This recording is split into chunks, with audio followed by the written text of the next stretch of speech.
As advisors, how do we turn a prospect or client's CPA from an adversary to an ally? Very important question, right? So if you're excited about this video, go ahead and give it a thumbs up below.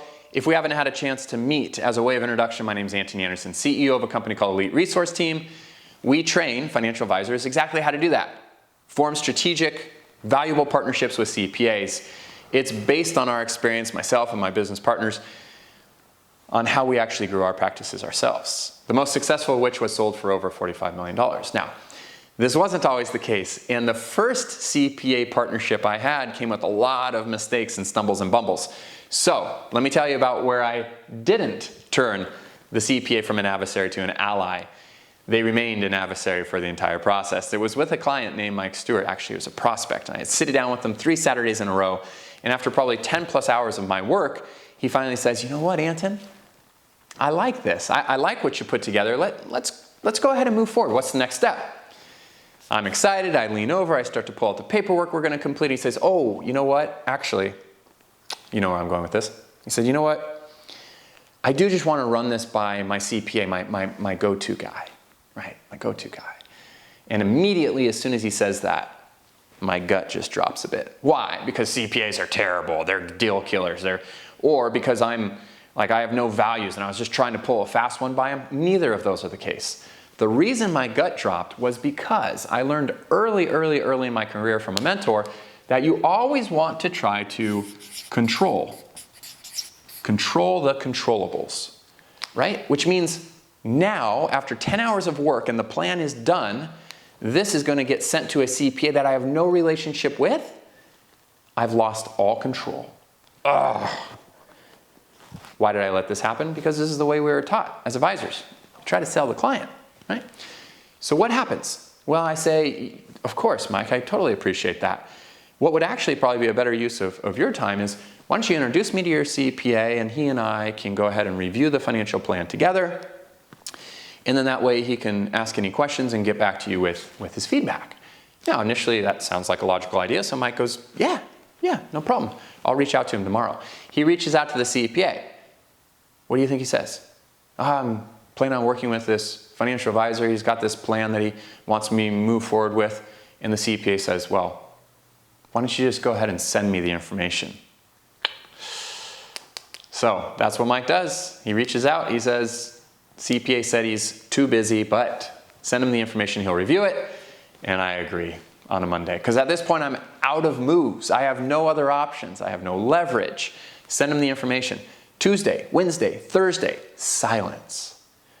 Thursday afternoon, I get an email with 2 or 3 sentences. Basically says, Anton, I heard back from my CPA. Unfortunately, he's not comfortable with the plan that you put together. I'll let you know if something changes down the road. Thanks, Mike. Not comfortable? How comfortable are you, Mike, after you're 67 years old, you have all of your retirement in 3 stocks? Like, what are you talking about? He's not comfortable with my plan? Where's he been for the last 9 years when he's been your CPA? Not telling you to change anything. And now he's not comfortable? So obviously the anger was immediate. But the point was, well, what do I do? I call Mike. He doesn't answer. I leave a voicemail. Hey, I got your email. Just looking for a little clarification. I was kind of confused. Send him a follow-up email. No phone call. No email ever. And at that point, I committed that I am not going to grow my business by just trying to get lucky working directly with the end user without having any type of relationship with their CPA, right? So I did not control the controllables, and as a result, it came back and bit me in the butt. So what did I decide to do from that point forward was always ask the prospect or the client for an intro to their CPA before I've done my work. Sounds obvious, right? But why don't we do that? Oftentimes because we're a little bit scared to lose the client too early.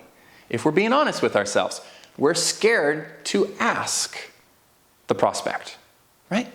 So here's what it looks like. It's very simple. I'll give you a good rating system and I'll give you some example language. I'm sitting down with the prospect. There's a little bit of meet and greet, obviously. I'm finding out a little bit about their circumstance, what they're looking for, what are their goals, what are their challenges.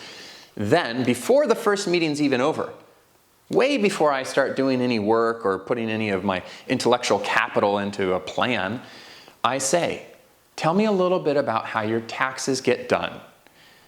They either do them themselves, they work with a service like an H&R Block or a Liberty Tax, or they have some type of tax professional that does them, a CPA, an enrolled agent, and some type of accountant, right? So those are basically the three scenarios. Now, here's the easy language. If they do them themselves, I'd like to know why. You know, is it just a simple enough situation where you really don't need somebody? Or have you looked and you just haven't found somebody? Maybe you don't think it's worth the money. Maybe you got burnt by an old CPA that got you audited and didn't care about you. Why? Okay. If they are looking for somebody but they haven't found them, this is the language I'm going to say. You know, it's disappointing to hear that, but it's not the first time I've heard that. So what I've actually decided as I've looked at the marketplace between the changes in the interest rate and the stock markets and the political environment, there's more things moving quicker than ever before. So I think clients are best served when their professionals have an open line of communication and they are working in collaboration with one another rather than just these individual, like hodgepodge of advisors working in their own individual silos. It's very hard for them to argue with that. So if they are looking for a CPA, we're going to note their name and we're going to basically tell them, when I form that partnership, in our language, in our training world, we like to call it a proactive planning team. That's the advisor and the accountant coming together to form a proactive planning team. When I form that partnership, I will be sure to let you know. That's if they do the taxes themselves, or basically if they work with an H&R Block or Liberty Tax. Now, if they have somebody that does their taxes currently, this is the rating system. We've got great, average, or poor. Okay? So let me ask you, your tax professional, what's their first name? Oh, Sally. Oh, great. So tell me, out of great, average, and poor, how would you rate your relationship with Sally? Notice relationship with Sally. It's not Sally as a human being. I'm sure Sally's super nice. How would you rate your relationship with Sally? These are the three scenarios. Basically, they're going to say the equivalent of great, right? It might look like Sally's amazing. We've been working with her for 11 years. She came to our kid's wedding. We suggest all of our friends and family go see Sally. Interesting. Good to know. Average would be something like this. Yeah, overall fine. I think fair price, gets our information back to us. Yeah, it's fine, right? It's kind of lukewarm, right? Okay. Poor. Poor would be something like, honestly, Sally's nice, but I'm always frustrated by how much we have to pay in tax. I feel like we always have to come to her with ideas. It's just, I don't know. I don't think she's anything special. Okay. So what do we do with that information? Great and average leads to a CPA introduction. Okay. So what I would say is, interesting to hear. I'm glad I asked, and overall I'm really happy to hear that you feel comfortable with Sally. It's really important to me, given the changes in the marketplace, the interest rate environment, the political environment, etc., that your professionals have an open line of communication. Very similar scripting or language I just gave you a minute ago. It's basically the idea is that you want to make sure they feel, meaning the end user client or the prospect, that when their advisors have an open line of collaboration and they can speak openly to one another, you're the real beneficiary. So what I'd like to do, Mr. or Mrs. Client, when we end this meeting is to just send you an email. It's going to have a little bit of templated language. As long as you're comfortable with it, I'd ask you to go ahead and pass it along to Sally. I'll then respond to there and we'll have a brief 5 to 10 minute conversation. Again, that way we just have an open line of communication. And if Sally is actually really as good as you've said, I actually think I have a client in mind that would really benefit from Sally's work and she'd enjoy working with. Okay?